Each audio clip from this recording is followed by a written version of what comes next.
আশা করি কম বেশি অনেকেই মোমো খেতে ভীষণ পছন্দ করো। তার মধ্যে যদি হয় চিকেন মোমো তাহলে তো একদম জমে যায়, আর কোনো কথাই নেই। সাথে এরকম লাল লাল টমেটো চাটনি আর গরম গরম চিকেন স্যুপ, কি আর বলবো, খেতে তো ভীষণ টেস্টি হয় এই চিকেন স্যুপ আর মোমো আর লাল লাল টমেটো চাটনি। তো এখন কিন্তু রেস্টুরেন্ট থেকে এরকম মোমো না কিনে খেয়ে বাড়িতেই বানিয়ে নিতে পারবে, তাও স্যুপ চাটনি সহ। খুবই সহজ বানানো আর অল্প সময়ে কিন্তু বানিয়ে নেওয়া যায়। বানানো খুবই সহজ, তার জন্য নিয়ে নিলাম এখানে আমি 2 কাপের মতো ময়দা। ময়দাতে আমি দিয়ে দেবো স্বাদ মতো লবণ আর দিয়ে দিয়েছি ছোটো 1 বাটি সাদা তেল, দিয়ে ভালোভাবে ময়দাটাকে ময়াম দিতে হবে। তো এইভাবে ভালোভাবে ময়াম দিয়ে নিলাম। ময়াম দিয়ে এখন আমি অল্প অল্প করে জল অ্যাড করে ময়দার ডোটা মেখে নেব। এই ময়দার ডো মাখাটা তো খুবই সহজ, একটু সফট করে মাখতে হবে। এরকমভাবে ভালোভাবে মেখে নিয়েছি, দেখো কতটা সফট হয়েছিল। এখন এটাকে আমি ঢাকা দিয়ে সাইডে রেখে দেব প্রায় আধ ঘন্টার মতো। এই ফাঁকে আমি চাটনিটা রেডি করে নেব। তার জন্য দিয়ে দিলাম সামান্য কয়েকটা রসুনের কোয়া আর কয়েকটা শুকনো লঙ্কা, টমেটো।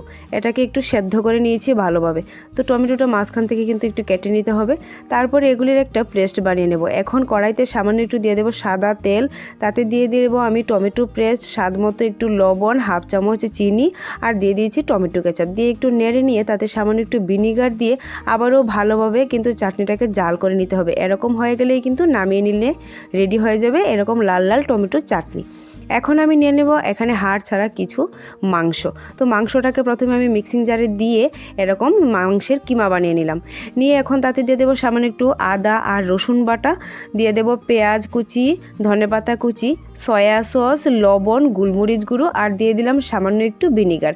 দিয়ে সবগুলি চিকেনের সাথে এভাবে মিশিয়ে মেখে নিলাম। মেখে সাইডে রেখে দেবো। এখন ছোটো ছোটো করে লেচি নিয়ে এভাবে আমি গোল গোল করে কিন্তু রুটিগুলি বানিয়ে নিয়েছি। বানিয়ে নিয়ে মাঝখানে চিকেনের পুরবরে দিয়ে এভাবে আমি মোমো শেপ দিয়ে সবগুলি মোমো বানিয়ে নেব। মোমো শেপটা কিন্তু খুবই সহজ বানানো। তো সেম প্রসেসে আমি সবগুলি মোমো বানিয়ে নেব। তো বানিয়ে নিলাম সবগুলি মোমো। এদিকে আমি একটা পাত্রের মধ্যে কিন্তু আগে থেকে জল গরম বসিয়ে দিলাম। তো জলটা গরম হয়ে গেছে।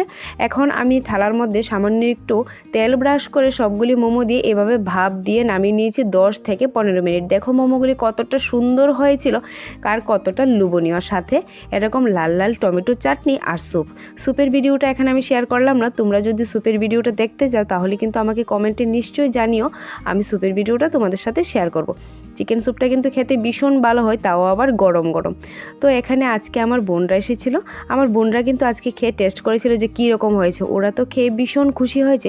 তোমরাও কিন্তু একবার এই চিকেন স্যুপ আর লাল লাল চাটনি চিকেন মোমোটা বাড়িতে ট্রাই করতে পারো, খেতে কিন্তু ভীষণ ভালো হয়। তাহলে একবার কিন্তু ট্রাই করেই দেখবে এই চিকেন মোমো।